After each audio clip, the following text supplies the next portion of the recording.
For 1,000 years, kings and queens of Europe had absolute power. But absolute power corrupts absolutely.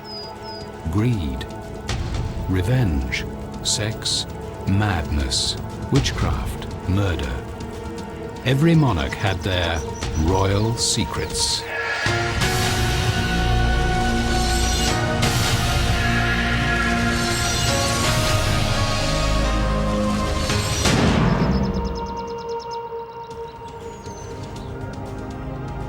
Monarchs were not like other people. With power and wealth, absolute rulers had no limits on their self-indulgent behavior. They could realize their wildest fantasies regardless of the consequences. Tsar Peter the Great scandalized 18th century Russia with his strange obsessions, while the decadence of Henry III of France brought down his dynasty. Both spun into a world of the bizarre.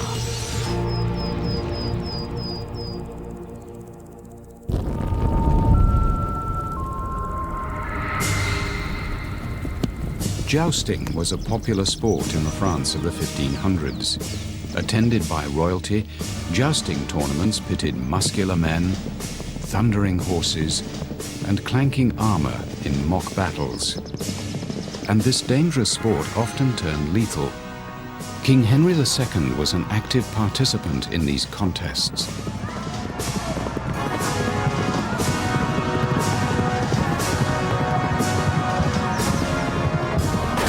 But in 1559, the king was mortally injured in a jousting accident and died in agony. The royal family he left behind included a 7-year-old son who was to become Henry III. The king's death left the boy's manipulative mother, Catherine de' Medici, in control. But the tragedy was no surprise to Catherine. It had been foretold by this man, Nostradamus, Catherine's famous astrologer. He had predicted her husband's accident in bloody detail. Catherine believed in the occult and sought another prediction from the revered seer. Nostradamus provided a double-edged prophecy concerning Catherine's favorite son, Henry. Although he wasn't the next in line to the throne, Henry would rise to be king. But once king, he would bring shame to the throne of France and an end to his dynasty. Blinded by a mother's love for her favorite son, Catherine ignored the warning, but the prophecy would come to pass. Catherine dominated Henry and controlled her court by resorting to witchcraft and poisoning.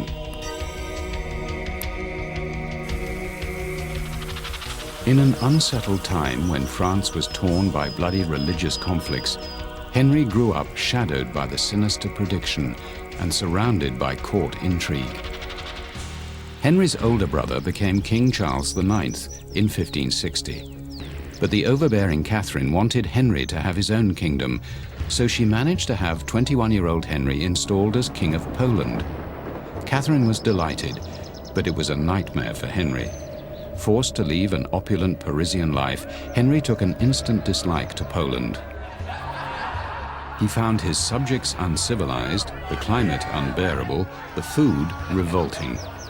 Henry sent homesick letters to his beloved mistress, Marie de Condé, back in Paris, using his own blood as ink. I'm dying of boredom to see you again. Nothing can console me or make me forget what I have lost in not having you here with me. But in May 1574, Catherine ordered Henry to hurry home. His brother Charles had died and the throne was his, just as Nostradamus foretold. It was rumored Catherine poisoned Charles herself to get Henry back to Paris.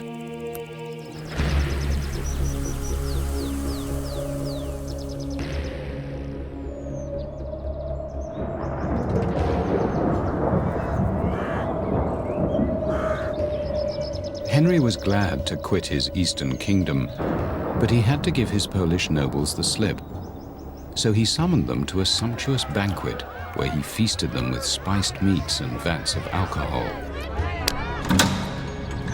When his guests fell asleep, Henry donned a disguise and ran away. The nobles woke to find their king had disappeared.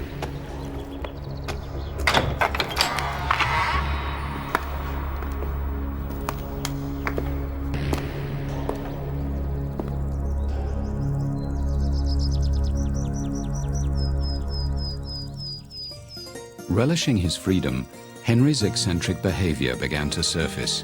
Instead of shouldering his responsibility as King of France, Henry led his entourage to decadent Venice for an extended party. Here, Henry discovered a different world, full of colorful bazaars and exotic masked balls.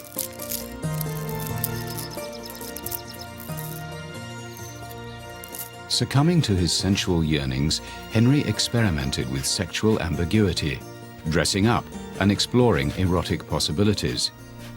It led him to contract syphilis. But the party stopped when Henry ran out of money and had to return to his mother Catherine and France. When Henry returned home, he received news his longtime love, Princess Marie de Condé, had died. Deeply affected, he suffered an emotional breakdown. The King of France would never be the same again. The grieving king locked himself in a room of the Louvre Palace, refused food and drink, and allowed access only to the royal tailors. Henry raised court eyebrows when he emerged several days later, sporting a black velvet suit embroidered with human skulls rather than traditional mourning clothes. If Venice brought out Henry's sensual side, Marie's death triggered a macabre twist in his character. Catherine was anxious for her son to marry and produce an heir. So the morose Henry dutifully followed his mother's wishes and married a timid and subservient woman with little social standing. To raise the king's spirits, his mother moved the court to the south of France. Ignoring his new wife, Henry remained morbid and became involved in the religious flagellants cult. Barefoot and dressed in sackcloth, the group paraded through the streets, beating themselves bloody with whips. Fascinated by the cult's piety and sensuality, Henry, wearing a necklace of skulls, forced his wife and mother to participate. Catherine tried to curb her son's excesses and encouraged him to produce an heir. But the King of France was sexually ambiguous and perhaps sterile because of his venereal disease. Henry was more interested in his bizarre pursuits than in producing an heir, and he was virtually unique among kings in not fathering a single royal bastard.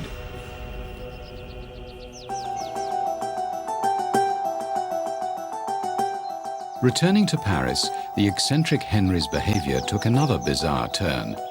Shirking the responsibilities of a ruler, the king gathered a group of young male courtiers, contemptuously known as the mignons, his sweeties. Nicknamed Princes of Sodom by an outraged Parisian press, the beautiful, athletic young men paraded in public, plastered in rouge and dripping with jewels.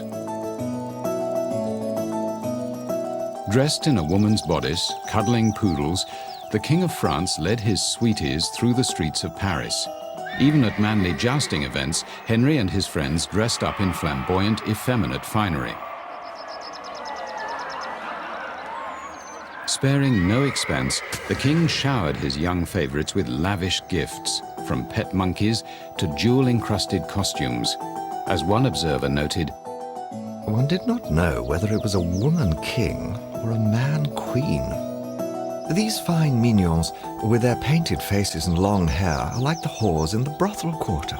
Their frilled ruffs are over half a foot wide, and when you see a head sticking out above the pleats, you could mistake it for the head of John the Baptist on Salome's platter."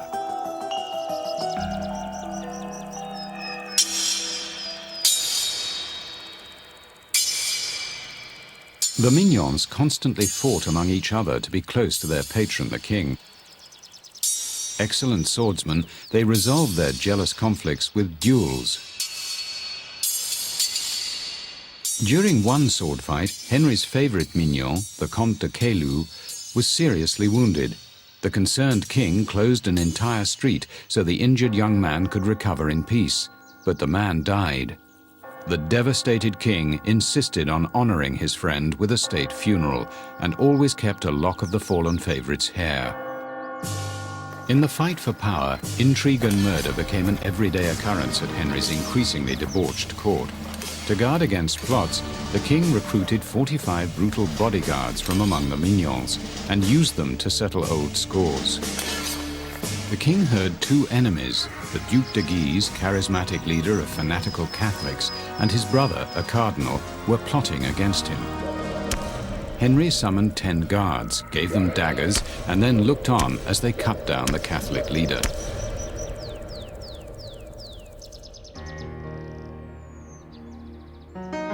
Two days later, the cardinal was also assassinated, for which King Henry III was excommunicated and stood damned in the eyes of the church.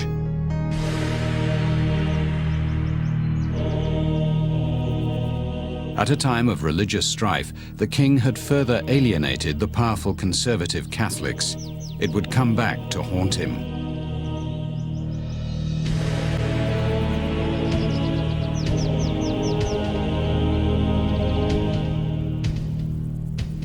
By his 30s, Henry's dissolute lifestyle was taking its toll.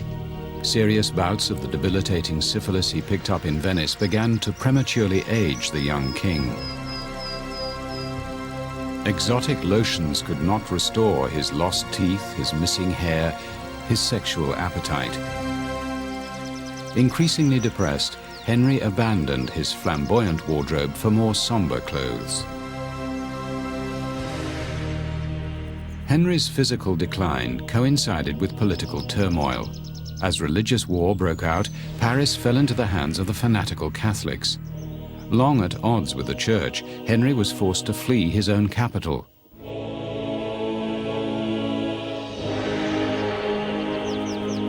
In exile from Paris, unprotected by guards, Henry was in his bedroom one night when a zealous Catholic monk broke in. Angered by the king's past decadent behavior, the monk stabbed Henry to death.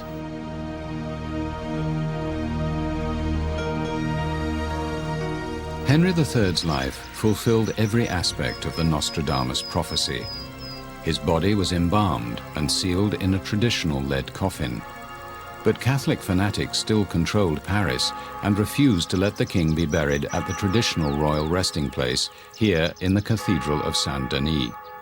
Henry's corpse lay forgotten in a monastery for 21 years until he was finally laid to rest in the cathedral. Bizarrely enough, the eccentric monarch lies sealed inside a marble casket on top of a strangely carved column. And all that remains is Henry's embalmed heart.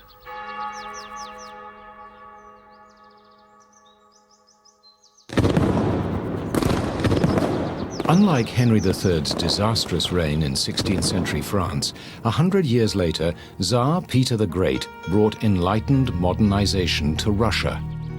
The beautiful city he built, St. Petersburg, still stands as a monument to his achievements.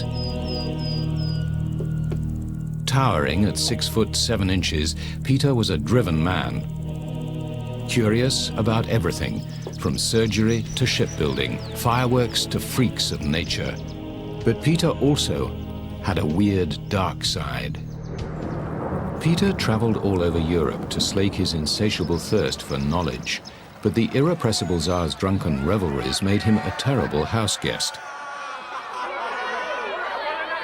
During a stay in London in 1697, Peter virtually destroyed the home of writer John Evelyn. Almost 300 windows broken.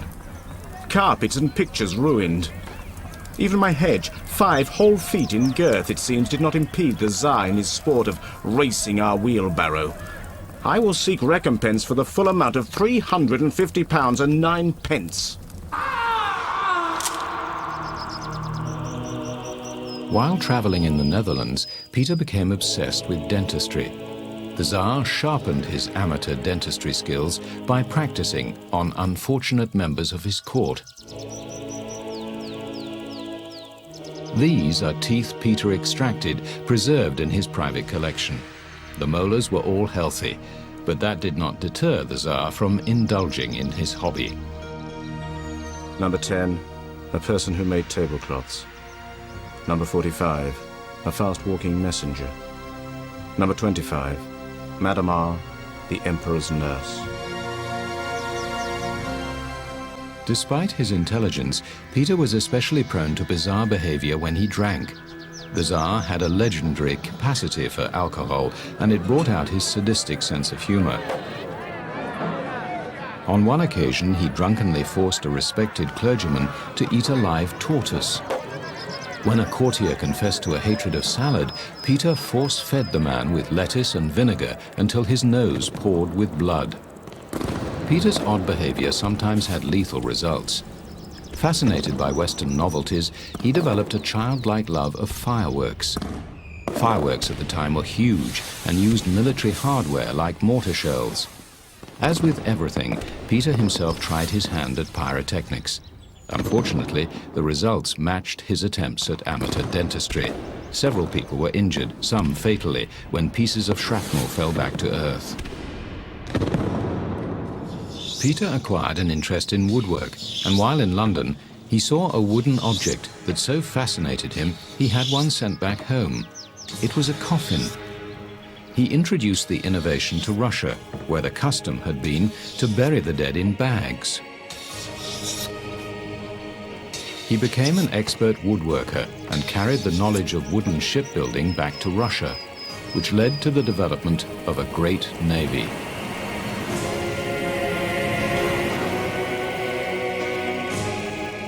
During Peter's frequent absences from Russia, his palace guard conspired to revolt against him.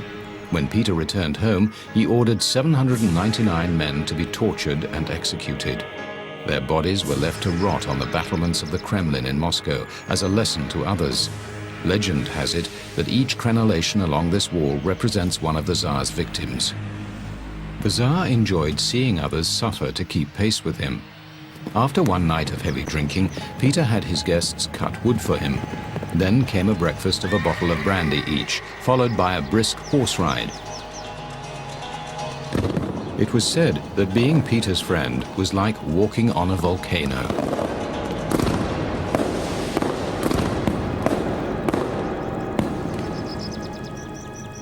The Tsar's crowning achievement was the construction of the city of St. Petersburg, which today still carries his name. And his favorite building was the Kunstkammer Museum. Wanting Russia to take an interest in medicine and natural history, especially accidents of nature, Peter ordered his subjects to send curiosities to the museum. Opened in 1714, the Kunstkammer houses one of the world's most bizarre royal collections. Closed to the general public, for the first time we offer a glimpse into the private world of Peter's obsessions. It was here Peter and his physicians convened for autopsies.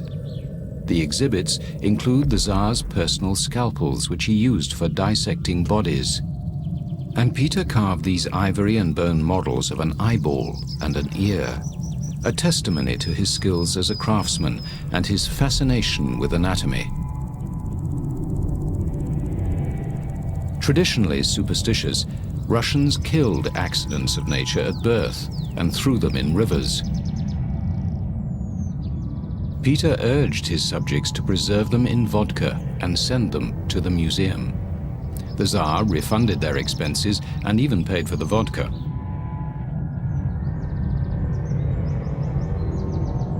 Peter became obsessed with anatomy, dead bodies, and freaks. He valued items such as these Siamese twins as prize exhibits.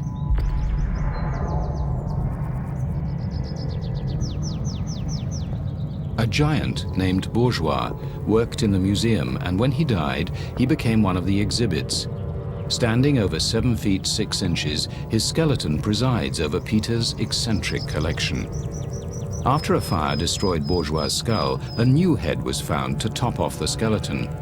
Legend has it that on certain nights, Bourgeois leaves his glass case and wanders in search of his real head. Peter established the Russian Academy of Sciences in the museum. To indulge his latest obsession of astronomy, Peter installed the Great Globe of Gottorp on the top floor. A forerunner of modern planetariums, the globe was a gift from a German prince. Armies of workers cut down an avenue of trees to transport the globe. The top of the building was removed to hoist the sphere into position. Several people could sit inside the globe as it was rotated around them. Ornate paintings of the zodiac and the heavens adorned the interior. But Peter lost interest in astronomy shortly after it was installed. From the top floor, the Tsar watched the city he founded grow. By far his most ambitious project, St. Petersburg transformed an expanse of marshland into the most beautiful city in Russia. But after an estimated 100,000 workers died from malaria during construction, St. Petersburg was known as the city built on bones.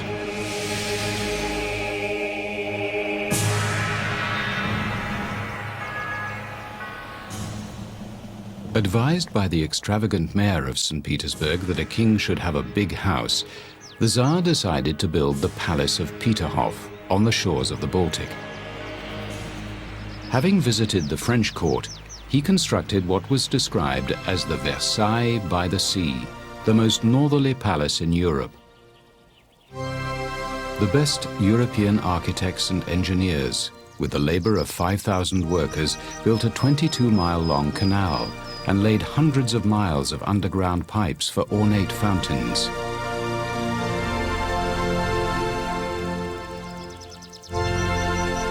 But the palace had few visitors, and Peter rarely stayed there, preferring a small, modest home.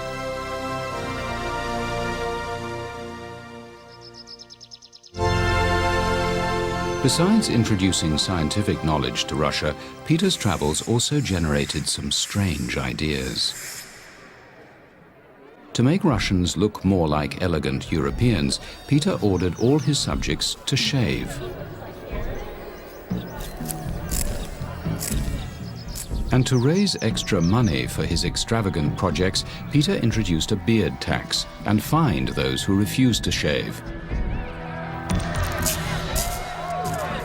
The Tsar first introduced his tonsorial obsession to the royal inner circle during one of his customary drinking sessions. He ordered a barber to shave the assembled guests with the same increasingly blunted razor, so that men at the end of the table left the room scarred for life and covered in blood. When Peter suffered severe abdominal pains, he experimented on himself by allowing his physicians to probe and prod his bladder without benefit of anesthetic. He passed a giant kidney stone, which gained him a brief respite from the painful condition, and quickly resumed a hectic schedule of inspecting factories and workshops he had established. During one of his inspection tours, Peter was caught in a storm as a boat carrying soldiers was about to be swept out to sea. The Tsar leapt into the icy waters and saved the men. But Peter's bravery proved his undoing. That night, he was gripped by chills and fevers. In the early hours of January the 28th, 1725, Peter the Great died. He was 53.